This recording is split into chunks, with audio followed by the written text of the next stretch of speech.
Hello and welcome to South Asia Chat, a podcast series brought to you by the Institute of South Asian Studies at the National University of Singapore. I'm your host, Nithya Subramanian, an editor at the Institute. On 13th October 2021, the foreign ministers of Israel and United Arab Emirates met the US Secretary of State, Antony Blinken, in Washington, D.C.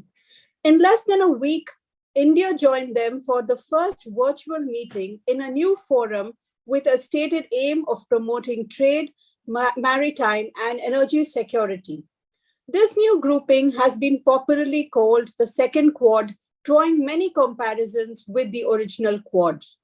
To share more insights into this development, we have with us Professor P R Kumaraswamy, who teaches contemporary Middle East at Jawaharlal Nehru University, New Delhi.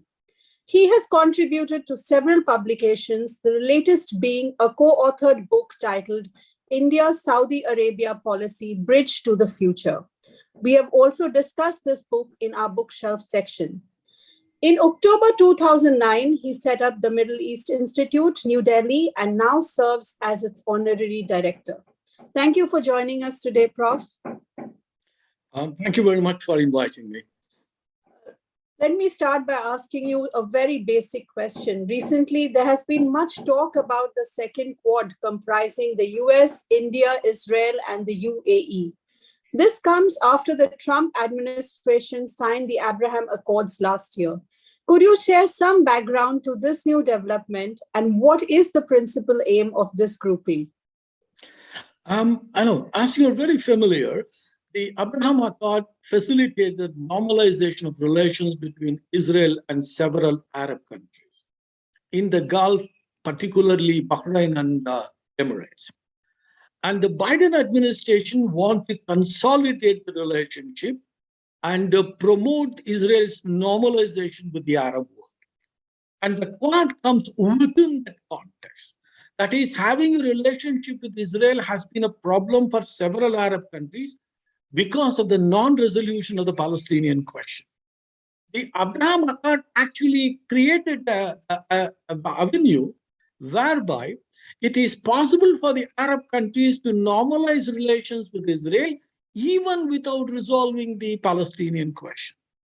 So still it is a very fragile, and therefore the Biden administration wants to consolidate the Israel-Arab relationship by bringing in a third player like India. That is a context in which you can see the triangular meeting in Washington suddenly become a Quad a week later. As things stand today, the primary objectives seem to be economics rather than politics and security. Even the maritime component is largely to do with economics rather than any major security dynamics. Thank you. And actually that connects very well to my second question, where the original Quad comprising India, the US, Australia, and Japan was focused on security. But in the last meeting in September, the first in-person meeting between the leaders, there seemed to be a shift in focus with sectors such as technology, space, climate change, and vaccine diplomacy coming into focus. So while the Second Quad also seems to be focusing on economy and technology and other sectors, so how do you think this Quad will actually be different from the original Quad? You know, the original Quad had a China component in the negative sense of the word. At the different degrees, all these countries are concerned about China. So therefore, the original Quad is largely seen as an anti-China enterprise. But if you look closely, this present Quad do not have a common concern for all the four countries. And therefore, focusing on economy and lesser on maritime issues makes a lot of sense as a starting point. We don't know how this will evolve over a period of time. But making an economics and infrastructure focus is rather sensible for all the four countries to make a beginning. So what do you think would be some of the benefits India can accrue from being part of this second Quad?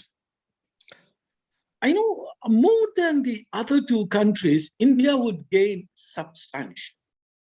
Because the other two countries, Israel and the United States, have been developing a whole range of relationship in the last 1 year in terms of investment in tourism, travel, even taking part in the military exercises and a whole range of.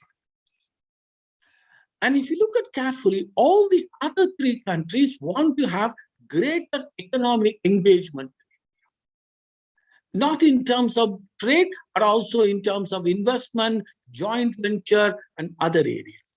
Somehow, India is not able to keep pace with their demands. And therefore, taking India on board is, objectively speaking, is not a sensible thing for Israel and the United States. Because their economic and progress in all these years was brought about by more professionalism and lesser waiting time. And that is actually alien to India. That is what you normally familiar with Indian stretchable time. Nothing gets done within a specific time frame.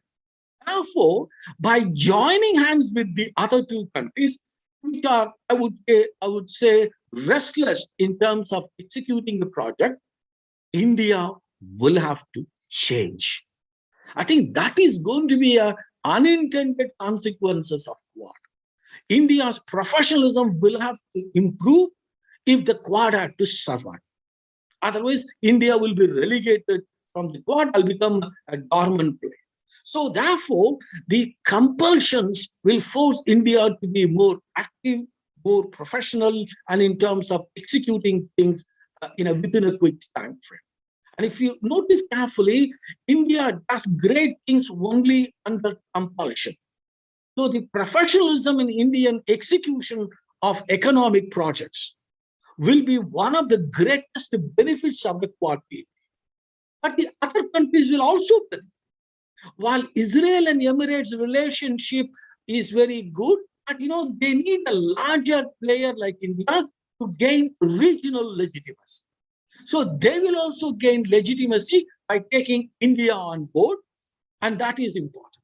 For the United States, US-Israel relationship is one realm, but taking India on board would mean India is willing to take a much greater role in regional politics. Second thing I would say is, until now, from 1947, India's relations with the Middle East is always bilateral. Now, by adding Israel into the picture, India is now taking a more regional approach towards the Persian Gulf.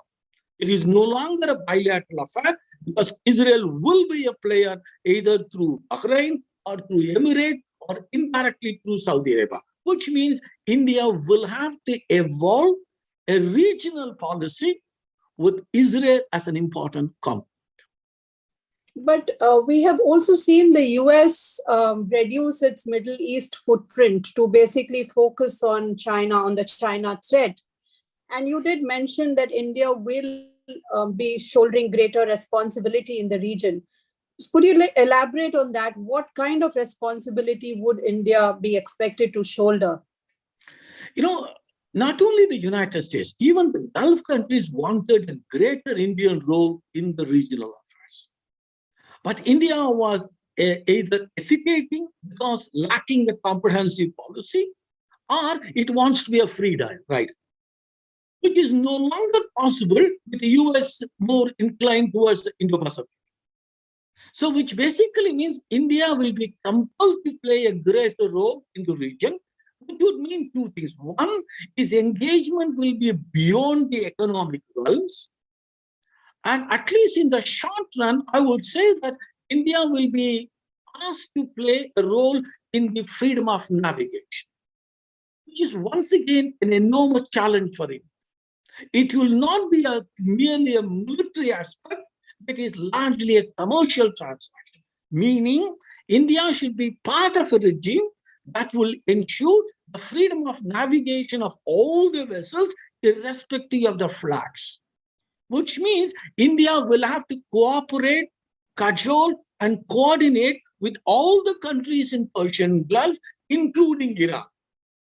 which is actually a good news for Iran by taking Iran on board. Similarly, it's a good news for Emirates and Israel, meaning India could be some sort of a via media vis-a-vis Iran. So that is probably what I would say.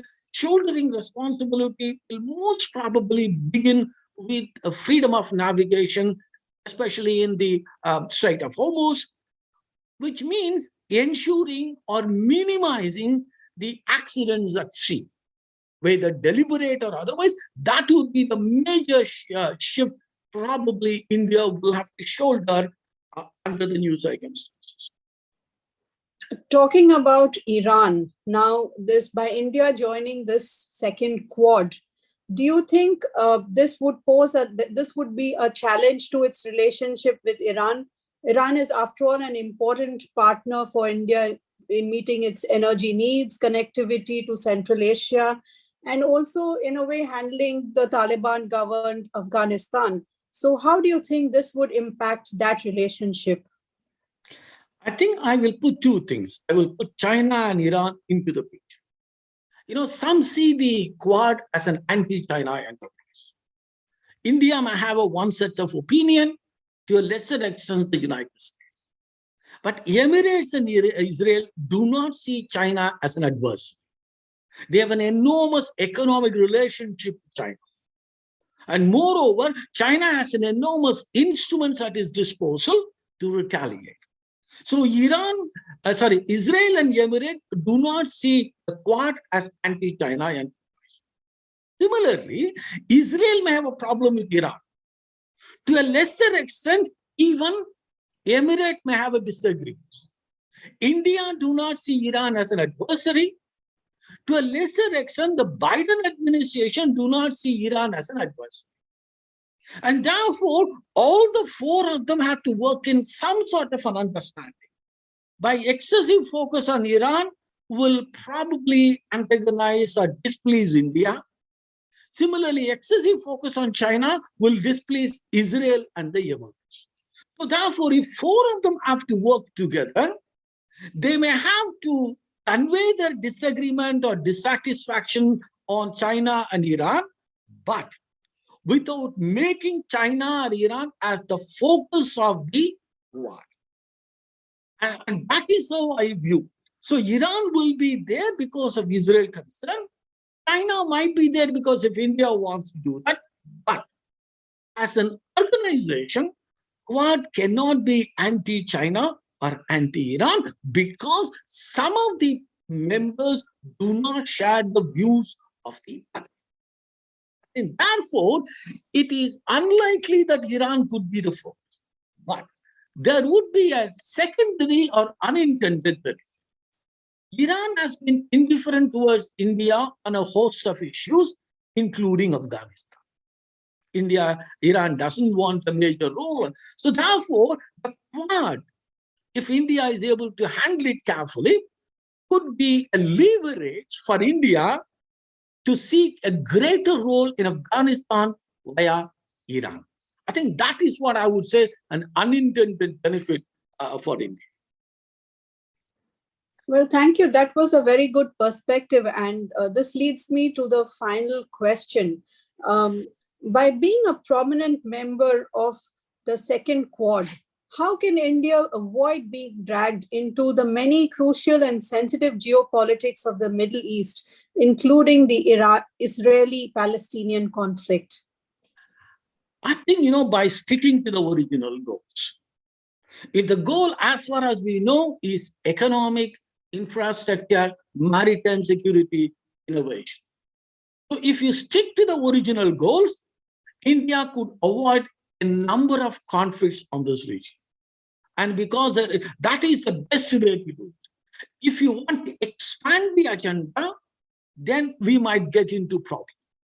But expanding agenda in the economic realm, like climate change, fighting COVID, once again will be consolidating the group. But if we get into political agenda or security issues, then we might be a problematic situation. Therefore, as long as we stick to the original goals, I don't see any problems in that. The second thing is you are talking about internal divisions. And that is the problem. The moment the Quad becomes more focused on Iran, India will be sucked into the Shia-Sunni differences. I think that is something India should avoid, both for the strategic reasons and also for the domestic compulsions. If you look at it, India has one of the largest Shia population outside of Iran. So therefore, if you mishandle the situation of the Arab-Persian differences or Shia-Sunni differences in the Persian Gulf, we may have a much serious problem domestic. And therefore, these are the two things, if you avoid Iran, if you avoid politics, you may have much coherent group. On the Israeli-Palestinian case, if you look at among the four players, only the United States seem to be more eager on the Palestinian fact. The other three countries are almost on the same page. While they want the resolution of a Palestinian question, they don't see as a precondition for Israel's normalization with the outside world. So in that context, I don't see any problem in India's involvement in the Quad, antagonizing or complicating the Israeli-Palestinian question. What might happen, however, is when there is a violent upsurge next time, you might find Israel and Emirates conveying the disagreements rather indirectly and in private to Israel, rather than making them public. So that kind of situation is likely because of the Quad arrangement. Thank you so much, Professor Kumaraswamy, for joining us at South Asia Chat. It was a pleasure having you today and speak to us about the second Quad. Thank you for inviting me. You were listening to South Asia Chat. To learn more about our work, visit us at isas.nus.edu.sg. Also follow us on our social media handles, Facebook, Twitter, LinkedIn, and Instagram. Thank you.